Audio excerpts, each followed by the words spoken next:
Раноесенските студени утра, топли пладниња и ладни вечери се опасно за градинарските култури, меѓу кои пиперот и корнишоните, кои во овој момент се во полн раст и развој, велат експертите.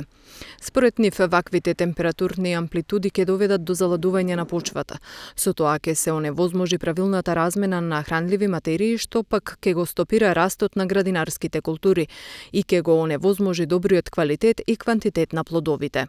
Затоа моја препорака е да, без разлика земјоделскиот производител, колку да му е мачно, каде што има производство на култури во заштитени простории, тука се мисли на пластеници, оранжери и така натаму, во попладневите часови да ги затвара, а во утринските часови, после 8 сато, да ги отвара.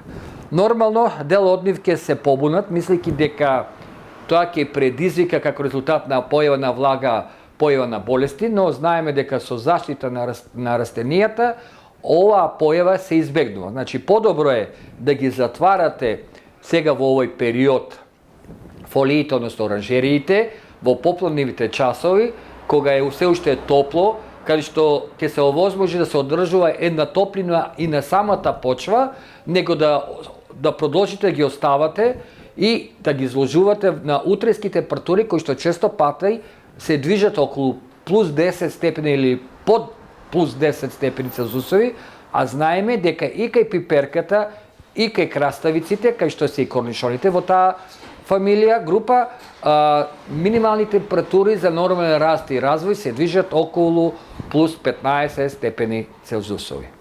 Струмичкото градинарство годинава бележи извозен раст. Според откупувачите, пазарите надвор од државата се заинтересирани за секој килограм плюс што може да заврши на странските трпези. Пандемијата со COVID-19, која ги погоди економиите на многу држави, ги отвори вратите и ја зголеми побарувачката за македонските земјоделски производи.